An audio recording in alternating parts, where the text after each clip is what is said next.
दिल्लीला जाऊया. एनसीसीच्या कार्यक्रमामध्ये पंतप्रधान मोदी बोलतायत. देश के रक्षा मंत्री Shri Rajnath Singh ji, chief of defence staff general Bipin Rawat, थल सेना, नौसेना और वायुसेना अध्यक्ष, रक्षा सचिव, एनसीसी महानिदेशक और देश भर से यहां जुटे राष्ट्रभक्ति की ऊर्जा से ओतप्रोत एनसीसी कैडेट्स, आप सभी युवा साथियों के बीच जितनी भी पल बिताने का मौका मिलता है, एक बहुत ही सुखद अनुभव देता है। अभी जो आपने यहां मार्च पास किया, कुछ कैडेट्स ने पैरासेलिंग का हुनर दिखाया, जो ये सांस्कृतिक प्रदर्शन हुआ वो देखकर सिर्फ मुझे ही नहीं, आज टीवी के माध्यम से भी जो लोग देखते होंगे, हर किसी को गर्व महसूस होता होगा। देश के कोने कोने से आकर आपने 26 जनवरी की परेड में भी बेहतरीन प्रदर्शन किया है। आपकी इस मेहनत को पूरी दुनिया ने देखा है। हम देखते हैं दुनिया में जिन भी देशों में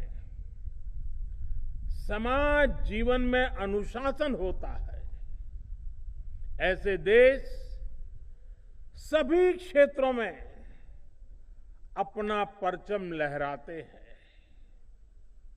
और भारत में समाज जीवन में अनुशासन लाने की ये बहुत अहम भूमिका एनसीसी बखूबी निभा सकती है। और आप में भी ये संस्कार जीवन पर्यंत रहना चाहिए।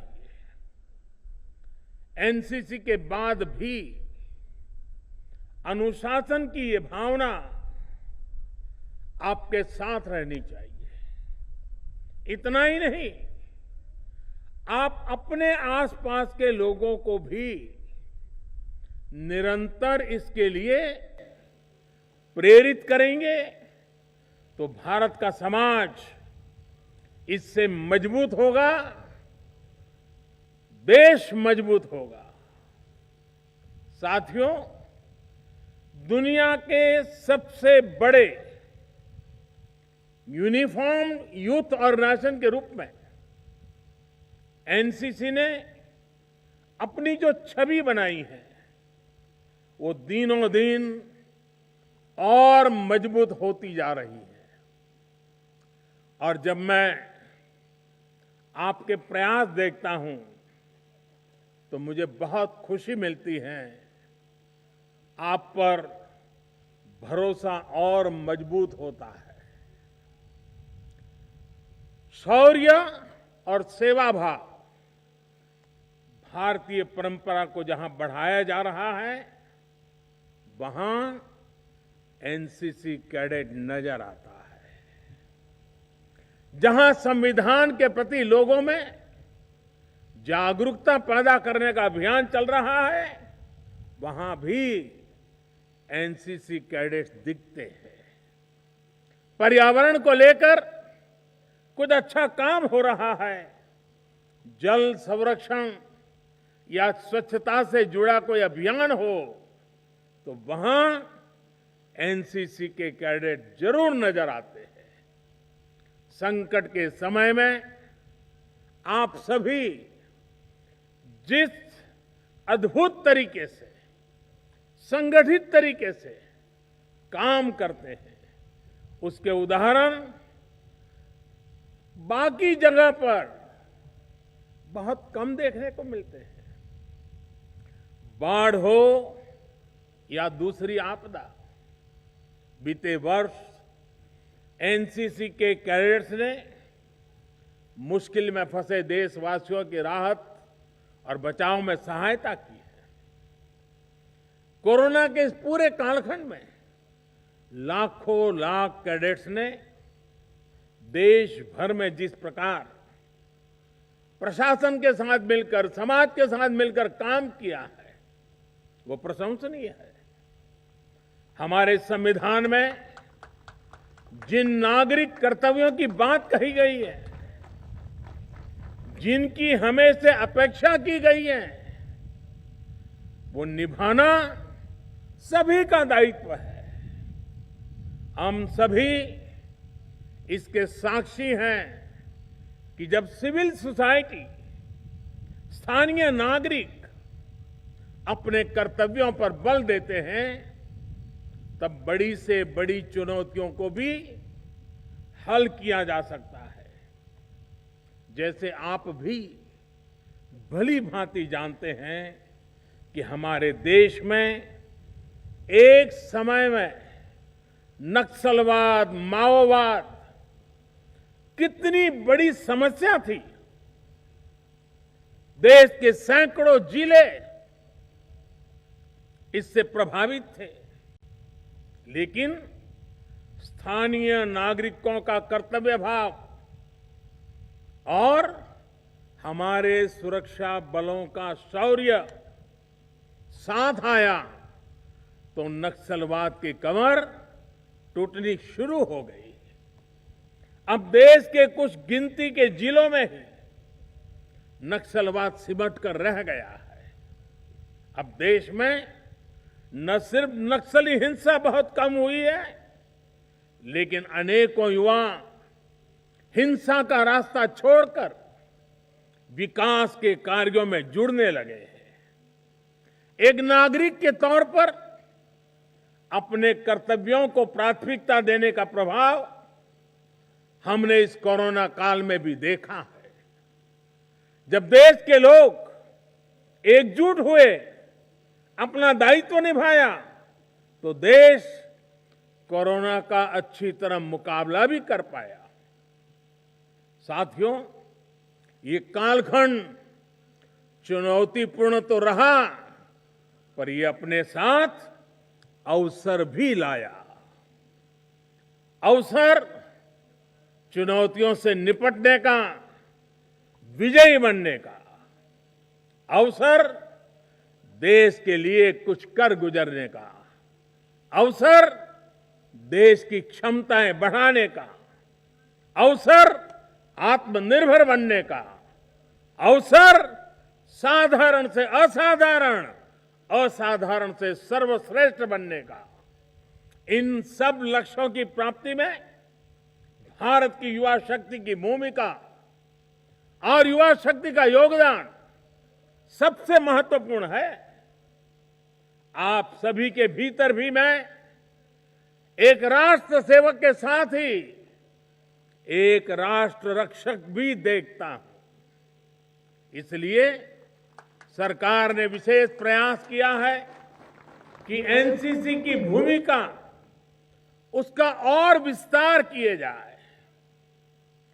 देश की सीमावर्ती और समुद्री किनारों की रक्षा और सुरक्षा से जुड़े नेटवर्क को सशक्त करने के लिए एनसीसी की भागीदारी को बढ़ाया जा रहा है। पिछले वर्ष 15 अगस्त को यह ऐलान किया गया था कि कोस्टल और बॉर्डर एरिया के करीब 250 जिलों में एनसीसी को नया दायित्व दिया जाएगा। इसके लिए लगभग 1 लाख एनसीसी कैडेट्स को आर्मी, नेवी और एयरफोर्स ट्रेन कर रही है। इसमें भी 1/3, 1/3 हमारी गर्ल्स कैडेट हैं। गर्ल्स कैडेट्स को ट्रेनिंग दी जा रही है। इन कैडेट्स का सिलेक्शन सभी स्कूलों और कॉलेजों, चाहे वो सरकारी हो, प्राइवेट हो, केंद्र के हो या राज्य सरकार के हो, सभी को इसमें शामिल किया जा रहा है। एनसीसी की ट्रेनिंग, उसकी क्षमताओं को भी सरकार तेजी से बढ़ा रही है। अब तक आपके पास सिर्फ एक फायरिंग सिम्युलेटर होता था, इसे अब बढ़ाकर 98 किया जा रहा है। करीब करीब 100, कहां एक और कहां 100।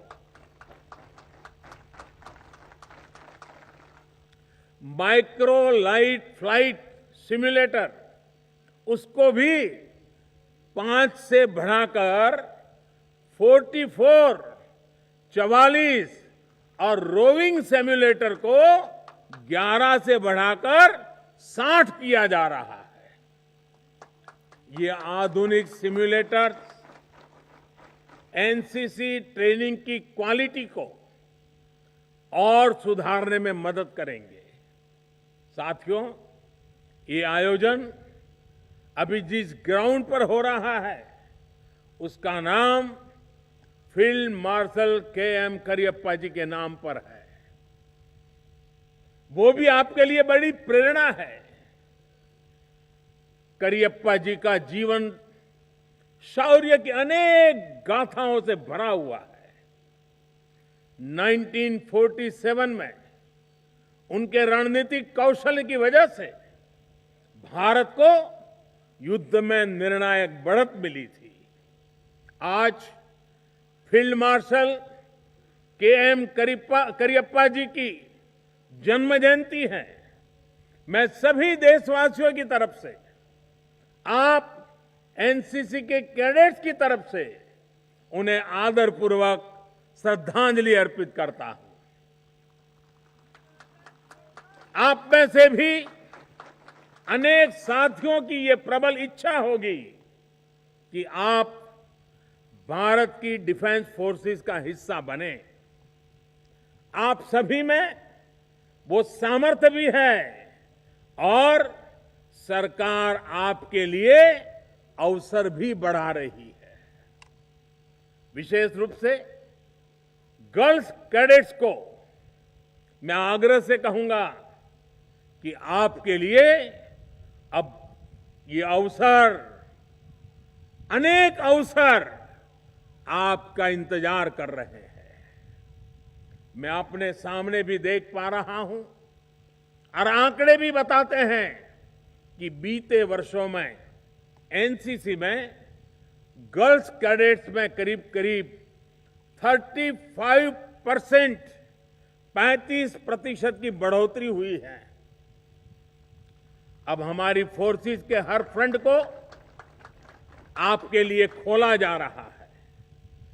भारत की वीर बेटियां हर मोर्चे पर शत्रु से लोहा लेने के लिए आज भी मोर्चे पर डटी हुई है। आपके शौर्य की देश को जरूरत है और नई बुलंदी आपका इंतजार कर रही है। और मैं आपको और आप में भविष्य के ऑफिसर्स भी देख रहा हूं। मुझे याद है, मैं जब कुछ 2-2.5 महीने पहले दिवाली पर जैसलमेर की लोंगेवाला पोस्ट पर गया था, तो कई यंग ऑफिसर से मेरी मुलाकात हुई थी। देश की रक्षा के लिए उनका जज्बा, उनका हौसला, उनके चेहरे पर दिख रही अदम्य इच्छा शक्ति मैं कभी भूल नहीं सकता हूं। साथियों, लोंगेवाला पोस्ट का भी अपना एक गौरवमयी इतिहास है। सन 71 के युद्ध में लोंगेवाला में हमारे वीर जाबाजों ने निर्णायक विजय प्राप्त की थी। तब पाकिस्तान से युद्ध के दौरान पूर्व और पश्चिम के हजारों किलोमीटर लंबे बॉर्डर पर भारत की फौज ने अपने पराक्रम से दुश्मन को धूल चटा दी थी। उस युद्ध में पाकिस्तान के हजारों सैनिकों ने भारत के जांबाजों के सामने सरेंडर कर दिया था। सन 71 की ये जंग भारत के मित्र और हमारे पड़ोसी देश बांग्लादेश के निर्माण में भी सहायक बनी। इस वर्ष इस युद्ध में विजय के भी 50 वर्ष हो रहे हैं। भारत के हम लोग 1971 की जंग में देश को जिताने वाले भारत के वीर बेटे बेटियों के साहस, उनके शौर्य, आज पूरा देश उन्हें सैल्यूट करता है। इस युद्ध में देश के लिए जो शहीद हुए, आज मैं उन्हें अपनी श्रद्धांजलि अर्पित करता हूं। साथियों, आप सभी जब दिल्ली आए हैं तो नेशनल वॉर मेमोरियल जाना बहुत स्वाभाविक है। राष्ट्र रक्षा के लिए जीवन अर्पित करने वालों को सम्मान देना हम सभी का दायित्व है। बल्कि इस गणतंत्र दिवस को तो हमारा जो गैलेंट्री अवार्ड पोर्टल है www.gallantryaward.gov.in उसको भी नए रंग रूप में रीलॉन्च किया गया है। इसमें परमवीर और महावीर चक्र जैसे सम्मान पाने वाले हमारे वीर सैनिकों के जीवन से जुड़ी जानकारियां तो है। आप इस पोर्टल पर जाकर इनकी वीरता को नमन कर सकते हैं। और मेरा एनसीसी के वर्तमान और पूर्व सभी कैडेट से आग्रह है कि आपको इस पोर्टल पे जाना चाहिए, जुड़ना चाहिए और लगातार उसके साथ एंगेज रहना चाहिए। साथियों, मुझे ये भी बताया गया है कि जो एनसीसी डिजिटल प्लेटफॉर्म बनाया गया है उसमें अभी तक 20,000 से ज्यादा कैडेट जुड़ चुके हैं। इन कैडेट्स ने अपने अनुभव, अपने आइडियाज शेयर करना शुरू भी कर दिया है। मुझे विश्वास है कि आप सभी इसी प्लेटफॉर्म का ज्यादा से ज्यादा उपयोग करेंगे। साथियों, राष्ट्रभक्ति और राष्ट्र सेवा के जिन मूल्यों को लेकर आप चले हैं, उनके लिए ये साल बहुत महत्वपूर्ण है। इस वर्ष भारत अपनी आजादी के 75 वर्ष में प्रवेश करने वाला है। ये वर्ष नेताजी सुभाष चंद्र बोस की 125वीं जन्म जयंती का भी है। जीवन में प्रेरणा के इतने बड़े अवसर एक साथ आए, ऐसा कम ही होता है। नेताजी सुभाष, जिन्होंने अपने पराक्रम से दुनिया की सबसे मजबूत सत्ता को हिलाकर रख दिया था। आप नेताजी के बारे में जितना पढ़ेंगे उतना ही आपको लगेगा कि कोई भी चुनौती इतनी बड़ी नहीं होती कि आपके हौसले को डिगा सके। देश की आजादी के लिए अपना सब कुछ न्यौछावर कर देने वाले ऐसे अनेक वीर आपको अपने सपनों का भारत बनाते हुए देखना चाहते हैं। और आपके जीवन के अगले 25-26 साल बहुत महत्वपूर्ण है। ये 25-26 साल भारत के लिए भी उतने ही अहम है।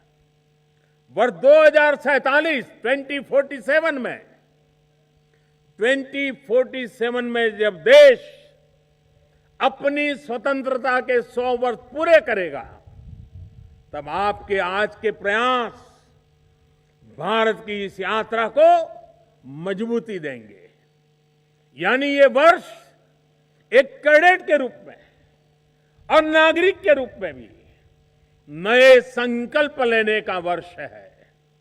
देश के लिए संकल्प लेने का वर्ष है। देश के लिए नए सपने लेकर के चल पड़ने का वर्ष है। बीते साल बड़े बड़े संकटों का जिस सामूहिक शक्ति से एक राष्ट्र एक मन से हमने सामना किया, उसी भावना को हमें और सशक्त करना है।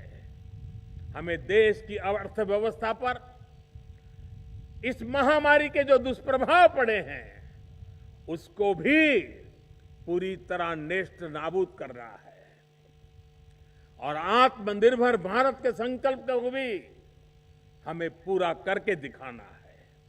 साथियों, बीते साल भारत ने दिखाया है कि वायरस हो या बॉर्डर की चुनौती, भारत अपनी रक्षा के लिए पूरी मजबूती से हर कदम उठाने में सक्षम है। वैक्सीन का सुरक्षा कवच हो या फिर भारत को चुनौती देने वालों के इरादों को आधुनिक मिसाइल से ध्वस्त करना, भारत हर मोर्चे पर समर्थ है। आज हम वैक्सीन के मामले में भी आत्मनिर्भर है और अपनी सेना के आधुनिकीकरण के लिए उतनी ही तेजी के से प्रयास कर रहे हैं। भारत की सभी सेनाएं सर्वश्रेष्ठ हो, इसके लिए हर कदम उठाए जा रहे हैं। आज भारत के पास दुनिया की बेहतरीन वॉर मशीन्स हैं। आपने आज मीडिया में भी देखा होगा, कल ही भारत में फ्रांस से 3 और रफाल फाइटर प्लेन आए हैं। भारत के इन फाइटर प्लेन ही मिड एयर ही रिफ्यूलिंग हुई है और ये रिफ्यूलिंग भारत के मित्र यूनाइटेड अरब अमीरात ने की है और इसमें ग्रीस और सऊदी अरब ने सहयोग किया है।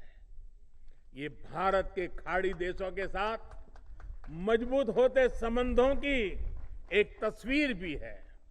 साथियों, अपनी सेनाओं की ज्यादातर जरूरतों को भारत में ही पूरा किया जा सके, इसके लिए भी सरकार द्वारा बड़े फैसले लिए गए हैं। 100 से ज्यादा सुरक्षा से जुड़े सामानों की विदेशों से खरीद को बंद कर उनको भारत में ही तैयार किया जा रहा है। अब भारत का अपना तेजस फाइटर, हमारा तेजस फाइटर प्लेन समंदर से लेकर आसमान तक अपना तेज फैला रहा है। हाल में वायुसेना के लिए 80 से ज्यादा तेजस का ऑर्डर भी दिया गया है। इतना ही नहीं, आर्टिफिशियल इंटेलिजेंस आधारित वॉरफेयर में भी भारत किसी से पीछे ना रहे, इसके लिए हर जरूरी R&D पर फोकस किया जा रहा है। वो दिन दूर नहीं जब भारत डिफेंस इक्विपमेंट के बड़े मार्केट के बजाय एक बड़े प्रोड्यूसर के रूप में जाना जाएगा। साथियों, आत्मनिर्भरता के अनेक लक्ष्यों को आज आप साकार होते हुए देख रहे हैं, तो आपके भीतर गर्व का एहसास होना बहुत स्वाभाविक है। आप भी जब अपने में, अपने दोस्तों के बीच में लोकल के प्रति उत्साह अनुभव कर रहे हैं, मैं देख रहा हूं कि ब्रांड्स को लेकर भारत के युवाओं की प्रेफरेंस में भी एक बड़ा बदलाव आया है।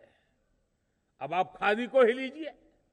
खादी को किसी जमाने में नेताओं के लिबास के रूप में ही अपने हाल पर छोड़ दिया गया था। आज वही खादी युवाओं की पसंदीदा ब्रांड बन चुका है।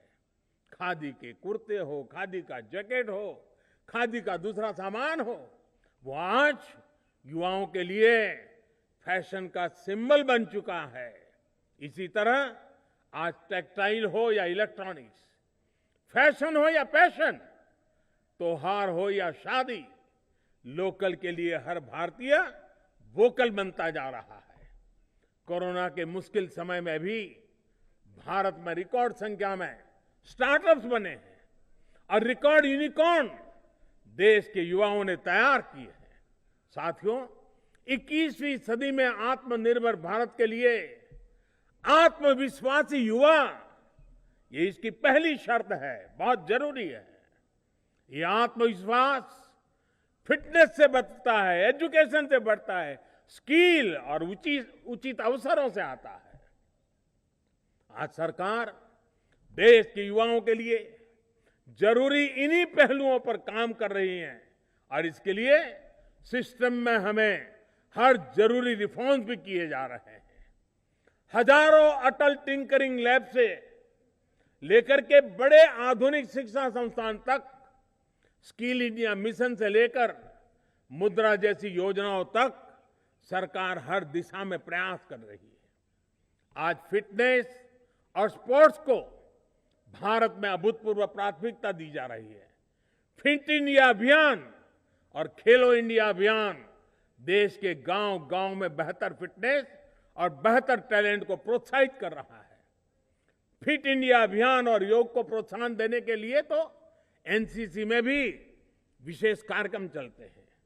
नई नेशनल एजुकेशन पॉलिसी के माध्यम से भारत के एजुकेशन सिस्टम को भी प्री नर्सरी से लेकर पीएचडी तक स्टूडेंट सेंट्रिक बनाया जा रहा है। अपने बच्चों को, युवा साथियों को अनावश्यक दबाव से मुक्त करके उसकी अपनी इच्छा, अपनी रुचि के हिसाब से आगे बढ़ने के लिए माहौल बनाया जा रहा है। खेती से लेकर स्पेस सेक्टर तक हर स्तर पर युवा टैलेंट के लिए, युवा उद्यमियों के लिए अवसर दिए जा रहे हैं। आप इन अवसरों का जितना लाभ उठाएंगे उतना ही देश आगे बढ़ेगा। हमें वयम राष्ट्र जागरयाम, इस वैदिक आह्वान को 21वीं सदी की युवा ऊर्जा का उद्घोष बनाना है। हमें इदम राष्ट्राय इदम न मम, यानी ये जीवन राष्ट्र को समर्पित है, इस भावना को आत्मसात करना है। हमें राष्ट्र हिताय राष्ट्र सुखाय च का संकल्प लेकर प्रत्येक देशवासी के लिए काम करना है। आत्मवत् सर्वभूतेषु और सर्वभूत हितेरता, यानी सबका साथ, सबका विकास, सबका विश्वास के मंत्र के साथ हमें आगे बढ़ना है। अगर हम इन मंत्रों को अपने जीवन में उतारेंगे तो आत्मनिर्भर भारत के संकल्प की सिद्धि में बहुत ज्यादा समय नहीं लगेगा। एक बार फिर आप सभी को गणतंत्र दिवस परेड का हिस्सा बनने के लिए बहुत बहुत बधाई और भविष्य के लिए भी अनेक अनेक मंगल कामनाएं। बहुत बहुत धन्यवाद। भारत माता की, भारत माता की, भारत माता की। बहुत बहुत धन्यवाद। एबीपी माझा, उघडा डोळे बघा नीट।